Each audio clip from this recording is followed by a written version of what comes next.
Hello guys, welcome back to the channel. So today we are discussing about the question of the biology, chapter first, the cell. तो आप सब लोग को जैसा पता है कि जो नर्सिंग का एंट्रेंस एग्ज़ाम होने वाला है वो मोस्ट प्रोबेबली मई के 3rd वीक में यूपी के अंदर हो जाएगा। तो उसके लिए आज हम लोग डिस्कस करने वाले हैं बायोलॉजी के चैप्टर फर्स्ट सेल के कुछ क्वेश्चंस, ठीक है ना। तो स्टार्ट करते हैं फर्स्ट क्वेश्चन से। तो फर्स्ट क्वेश्चन है, a protoplast is a cell. तो प्रोटोप्लास्ट कौन सा सेल होता है? Without nucleus, undergoing division, without cell membrane या फिर विदाउट प्लाज्मा मेम्ब्रेन। तो जो प्रोटोप्लास्ट है वो प्रोटोप्लास्ट जो टर्म यूज होता है सेल विदाउट सेल वॉल, जो सेल बिना सेल वॉल के होते उन सेल्स के लिए हम लोग टर्म यूज करते प्रोटोप्लास्ट। तो इसका जो राइट आंसर होगा वो होगा option number 3rd, cell without cell wall. और प्रोटोप्लास्ट का मेनली जेनेटिक इंजीनियरिंग वगैरह के लिए हम लोग यूज़ करते हैं। Next question is second question, cell organelles can be separated from cell homogenated through. तो मतलब क्वेश्चन नंबर 2 में पूछ रहा है जो सेल में ऑर्गेनेल्स होती हैं सेल के अंदर उनको हम लोग कैसे सेपरेट करते हैं। तो सबसे पहले ऑप्शन दे रखा क्रोमेटोग्राफी, सेकंड है एक्सरे डिफरेंशिएशन, थर्ड है differential centrifugation and fourth auto radiography. तो जो इसका जो राइट आंसर है वो ऑप्शन नंबर सी है, डिफरेंशियल सेंट्रीफ्यूगेशन। डिफरेंशियल सेंट्रीफ्यूगेशन में क्या होता है, एक मशीन होती है, मशीन के अंदर एक सेल्स को रखा जाता है, उसको सेंट्रीफ्यूज किया जाता बहुत हाई स्पीड पे। तो जो सेल ऑर्गेनेल्स हैं वो साइज और डेंसिटी के बेसिस पे सेपरेट हो जाती हैं एक दूसरे से। तो उसी प्रोसेस को हम लोग बोलते हैं डिफरेंशियल सेंट्रीफ्यूगेशन। तो डिफरेंशियल सेंट्रीफ्यूगेशन ही हेल्प करती है सेल ऑर्गेनेल्स को सेपरेट होने में, ठीक है ना। तो next is question number 3rd, which of the following statement about inclusion body is incorrect. तो इसके अंदर हमें इनकरेक्ट ऑप्शन सिलेक्ट करना है। तो इसमें से 3 करेक्ट होंगे, एक इनकरेक्ट होगा। तो इंक्लूजन बॉडी की बात कर रहे तो उसमें से हमको सबसे पहले 3 करेक्ट ऑप्शन फाइंड करने पड़ेंगे, तभी 4th जो रॉन्ग ऑप्शन होगा उसका पता चलेगा। तो first option is these are involve in ingestion of food particle. Ingestion मतलब इनगल्फ ऑफ फूड पार्टिकल। तो इंक्लूजन बॉडी का ऐसा कोई फंक्शन तो लगभग होता नहीं है इंजेशन वाला। नेक्स्ट ऑप्शन देख रहे, they lie free in the cytoplasm. हाँ, बी ऑप्शन करेक्ट है, साइटोप्लाज्म में ये प्रेजेंट होती है freely. Next C option, this represent reserve material in the cytoplasm. Inclusion body food material को स्टोर भी करती हैं, तो ऑप्शन नंबर सी भी करेक्ट है। नेक्स्ट ऑप्शन डी देखते हैं हम लोग, they are not bounded by any cell membrane. Inclusion body cell के अंदर किसी भी मेम्ब्रेन से बाउंड नहीं होते, फ्रीली प्रेजेंट होते सेपरेटली। तो लास्ट के 3 ऑप्शन तो बिल्कुल करेक्ट है। तो जो फर्स्ट ऑप्शन है वही हम लोग को रॉन्ग लग रहा है। तो जो इंक्लूजन बॉडी होती है उनका इंजेक्शन का कोई फंक्शन नहीं होता, कोई वर्क नहीं होता। तो फर्स्ट ऑप्शन इनकरेक्ट है और हमारा 3rd का राइट आंसर यही है, ठीक है ना। तो राइट आंसर है these are involve in injection of food particle. ये इनकरेक्ट ऑप्शन है, तो हमारे 3rd का यही ऑप्शन होगा correct. Next question number is 4, तो which of the following nucleic acid is present in the organism having 70S ribosomes only. तो question number 4 में हम लोग बात कर रहे हैं कि ऐसे कौन से ऑर्गेनिज्म हैं जिनके अंदर सिर्फ 70S राइबोसोम प्रेजेंट होता है। तो जितने भी डबल स्टैंडर्ड सर्कुलर डीएनए होते हैं, जो नेक डीएनए होते हैं, उनके अंदर 70S राइबोसोम प्रेजेंट होता है उन ऑर्गेनिज्म के अंदर। तो उनके अंदर जो डीएनए होता है वो नेकेड होता है, उस मतलब कोई कवरिंग नहीं होती उसके अंदर, और डबल स्टैंडर्ड होता है। तो इसके अंदर 3rd ऑप्शन जो हमें दिख रहा है वो सिमिलर लग रहा है। तो डबल स्टैंडर्ड सर्कुलर नेक डीएनए, तो ऑप्शन नंबर सी हमारा करेक्ट है क्वेश्चन नंबर 4 का। नेक्स्ट हम बात करें क्वेश्चन नंबर 5, तो which of the following is not an inclusion body found in prokaryote. जो 2 टाइप के सेल होते हैं बेसिकली, एक तो प्रोकैरियोटिक सेल होते हैं, दूसरे होते हैं यूकैरियोटिक। प्रोकैरियोटिक होते हैं प्रिमिटिव सेल्स जो वेल डेवलप्ड नहीं होते हैं, वेल ऑर्गेनाइज्ड नहीं होते। यूकैरियोटिक होते हैं मॉडर्न सेल जो वेल डेवलप्ड होते हैं, वेल ऑर्गेनाइज्ड होते। तो हमें प्रोकैरियोटिक के अंदर कौन सी इंक्लूजन बॉडी नहीं मिलती? तो साइनोफेजियल ग्रेन्यूल्स तो मिलते ही हम लोग को, उसके अंदर ग्लाइकोजन ग्रेन्यूल्स मिलते हैं। पॉलीजोम हमको नहीं मिलते प्रोकैरियोट के अंदर। इसका जो राइट आंसर होगा वो ऑप्शन नंबर सी होगा, पॉलीजोम, ठीक है ना। और फॉस्फेट ग्रेन्यूल्स भी हम लोग को मिलते हैं प्रोकैरियोटिक सेल के अंदर, इंक्लूजन बॉडी के अंदर, ठीक है ना। तो ऑप्शन नंबर सी इसका करेक्ट है, polysomes. Next question number is 6, cell wall is absent in. अब सेल वॉल कौन से, ये कुछ ऑर्गेनिज्म दे रखे तो किसके अंदर सेल वॉल एब्सेंट रहेगी? सबसे पहले दे रखा है फ्यूनेरिया, तो फ्यूनेरिया के अंदर तो सेल वॉल प्रेजेंट होती है, ठीक है ना। तो सेकंड ऑप्शन है माइकोप्लाज्मा। पीपीएलओ स्मॉलेस्ट ऑर्गेनिज्म होता है, 0.1 माइक्रोमीटर इसका साइज होता, और इसके अंदर cell membrane, cell wall present नहीं होती, सेल मेम्ब्रेन तो होती है। तो ऑप्शन नंबर बी माइकोप्लाज्मा। तो माइकोप्लाज्मा के अंदर सेल वॉल एब्सेंट होती है बट सेल मेम्ब्रेन प्रेजेंट होती, और ये स्मॉलेस्ट ऑर्गेनिज्म है, इसका जो साइज होता है वो 0.1 माइक्रोमीटर होता है, ठीक है ना। 0.1 micrometre in size smallest organism होता है। Next question number is 7, which structure perform the function of mitochondria in bacteria. तो बैक्टीरिया के अंदर माइटोकॉन्ड्रिया की तरह कौन सा ऑर्गेनिज्म, कौन सा ऑर्गन है जो वर्क करता है?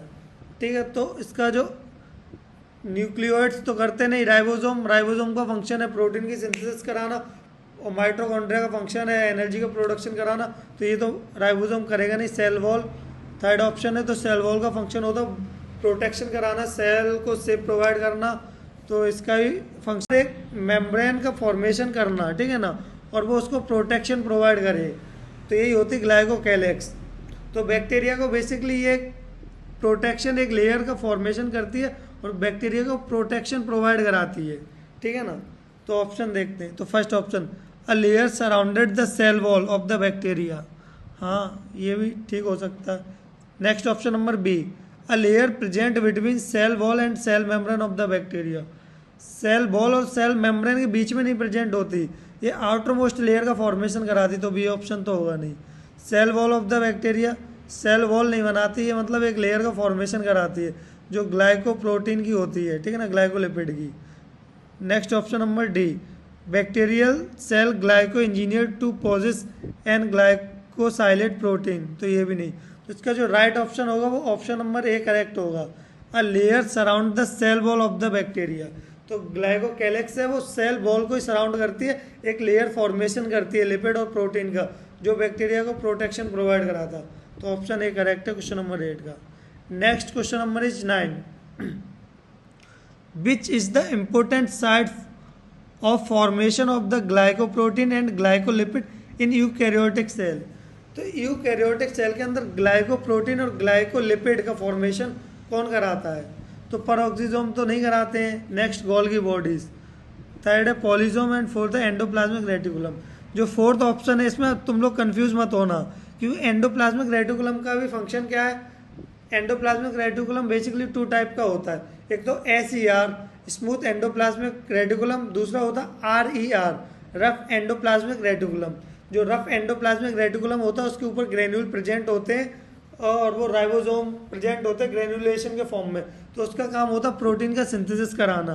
और जो SER होता है स्मूथ एंडोप्लाज्मिक रेटिकुलम, उसका जो फंक्शन होता है वो होता है लिपिड का सिंथेसिस और कोलेस्ट्रॉल का फॉर्मेशन कराना, सिंथेसिस कराना। बट यहाँ पे ग्लाइको प्रोटीन और ग्लाइकोलिपिड का पूछ रहे यूकैरियोटिक सेल के अंदर, तो ग्लाइको प्रोटीन और ग्लाइकोलिपिड का जो मेन साइड है फॉर्मेशन की वो है गोल्गी बॉडीज और गोल्गी अपरेटस। तो जो क्वेश्चन नंबर 9 है उसका जो राइट ऑप्शन है वो होगा क्वेश्चन बी, गोल्गी अपरेटस, ठीक है ना। तो next question number is 10, nuclear envelope is derivative of. जो न्यूक्लियर एनवेलप है वो किससे ड्राइव हुआ है, ठीक है ना। तो जो न्यूक्लियर एनवेलप है वो बेसिकली ड्राइव हुआ है रफ एंडोप्लाज्मिक रेटिकुलम, ठीक है ना। Option number C, rough endoplasmic reticulum से न्यूक्लियर एनवेलप ड्राइव हुआ है, जो कि न्यूक्लियस को प्रोटेक्शन वगैरह प्रोवाइड कराता है। Next question number is 11, select the correct matching in the following pair. तो इसके अंदर हमें मैचिंग देखनी है कौन सी करेक्ट है, करेक्ट बतानी है, ठीक है ना। तो सबसे पहले smooth endoplasmic reticulum. Endoplasmic reticulum basically two type के होता है, एक तो स्मूथ एंडोप्लाज्मिक रेटिकुलम, दूसरा होता है रफ एंडोप्लाज्मिक रेटिकुलम। तो जो स्मूथ होता है उसके ऊपर राइबोसोम एब्सेंट होते, तो ग्रेन्यूल उसके ऊपर प्रेजेंट नहीं होते, तो उसका जो फंक्शन होता है वो लिपिड और कोलेस्ट्रॉल का सिंथेसिस कराता है, ठीक है ना। और जो स्मूथ एंडोप्लाज्मिक रेटिकुलम होता है उसके ऊपर राइबोसोम प्रेजेंट होते हैं। राइबोसोम का मेन फंक्शन ही प्रोटीन का सिंथेसिस कराना, तो जो राइबोसोम होते हैं वो प्रोटीन का सिंथेसिस कराते। तो ऑप्शन ए करेक्ट है, बी इनकरेक्ट है, ठीक है ना। तो जो क्वेश्चन नंबर 11 है उसका फर्स्ट ऑप्शन ही करेक्ट है। स्मूथ एंडोप्लाज्मिक रेटिकुलम प्रोटीन का सिंथेसिस कराता है, रफ एंडोप्लाज्मिक रेटिकुलम प्रोटीन कराता है, स्मूथ लिपिड का कराता है। ऑप्शन ए करेक्ट है इसका। Question number 12, a major site for the synthesis of the lipid is. अब लिपिड का सबसे ज़्यादा प्रोडक्शन कहाँ पे होता है, कहाँ पे फॉर्मेशन होता है, तो SER स्मूथ एंडोप्लाज्मिक रेटिकुलम के अंदर ही होता है, तो ऑप्शन ए इसका भी करेक्ट है, ठीक है ना। Question number 13, which of the following type of the plastic does not contain stored food material. अब जो प्लास्टिड होते हैं, प्लास्टिड का फंक्शन क्या होता है, वो पिगमेंट होते हैं, ठीक है ना। जैसे क्लोरोप्लास्ट हो गया, क्रोमोप्लास्ट हो गया, क्रोमोप्लास्ट कलर प्रोवाइड कराता है, क्लोरोप्लास्ट होता है वो सनलाइट को ट्रैप करता है। तो अलग अलग तरह के ये प्लास्टिड होते हैं, उनके अलग अलग, और ल्यूकोप्लास्ट कलरलेस होता, तो अलग अलग फंक्शन होते।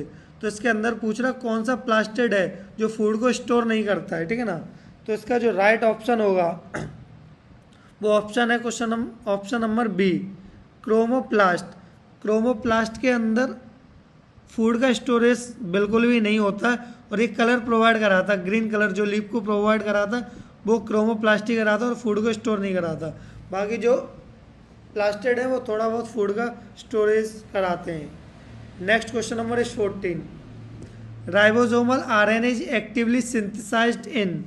जो राइबोसोमल RNA है उसका जो सिंथेसाइज, उसका प्रोडक्शन मतलब वो कहाँ पे बढ़ रहा है, तो न्यूक्लियस के अंदर होता है, न्यूक्लियोलस।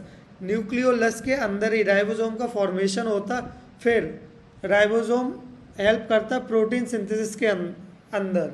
तो राइबोसोम का सिंथेसिस होता है न्यूक्लियस के अंदर, एक स्ट्रक्चर होता है न्यूक्लियोलस। न्यूक्लियोलस के अंदर राइबोसोम बनते, और राइबोसोम फिर बनाते हैं प्रोटीन। तो क्वेश्चन नंबर 14 का राइट ऑप्शन है B, nucleolus. Next question number is 15, what is true about ribosome. अब इसके अंदर हमें देखना है राइबोसोम के स्टेटमेंट देखने कौन सा ट्रू है, ठीक है ना। तो ट्रू हमको देखने हैं, तो इसमें से सबसे पहले हम लोग को जो इनकरेक्ट ऑप्शन होंगे वो फाइंड करने पड़ेंगे, ठीक है ना।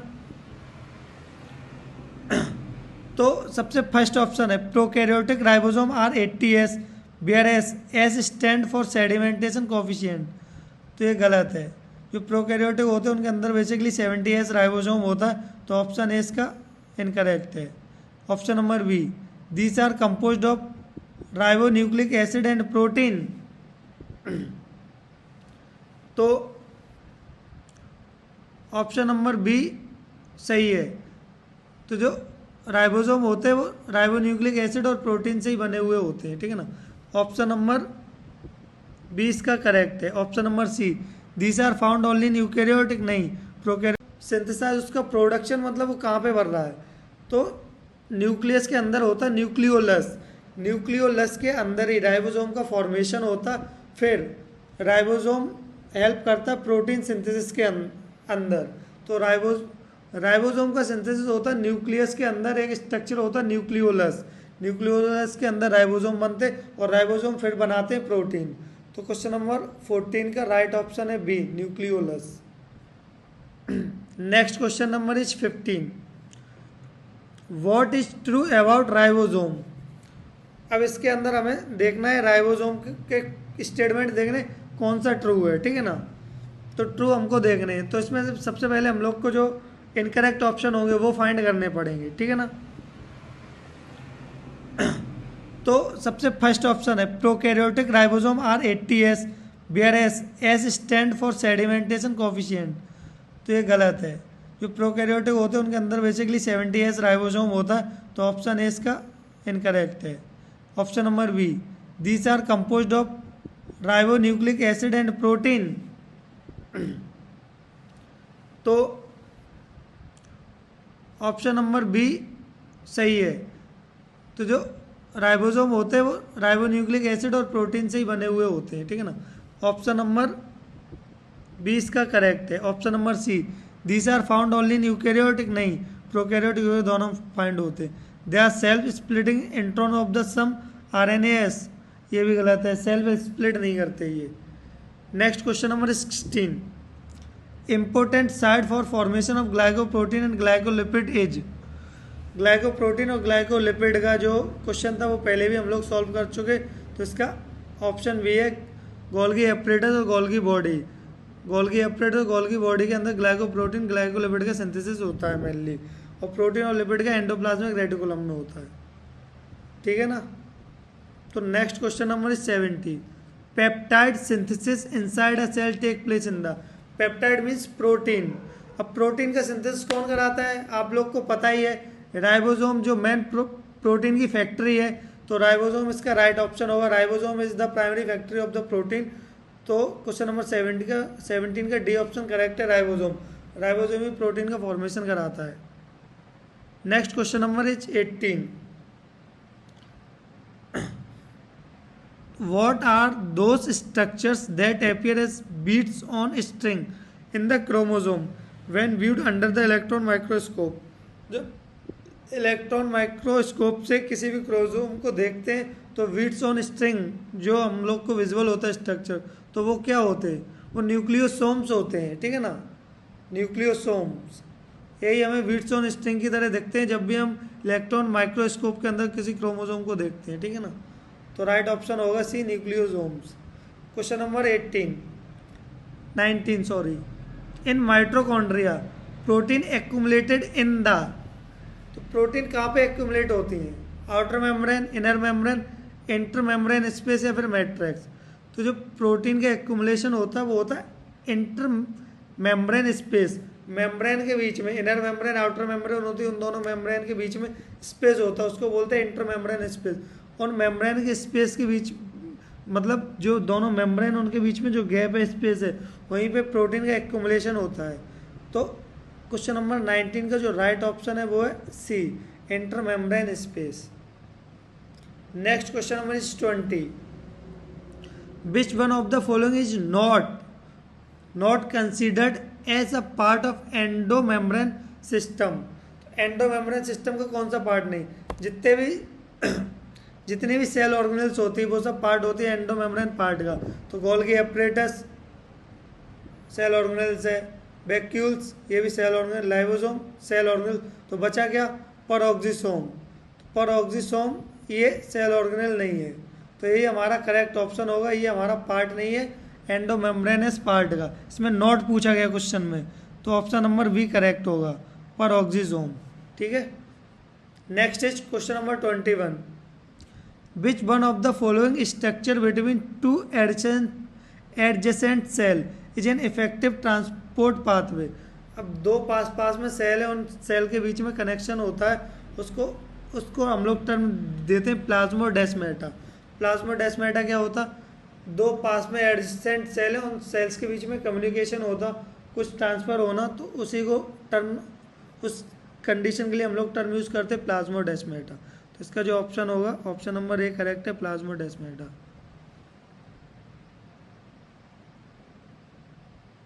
Next question number is 22, which one of the following has its on DNA.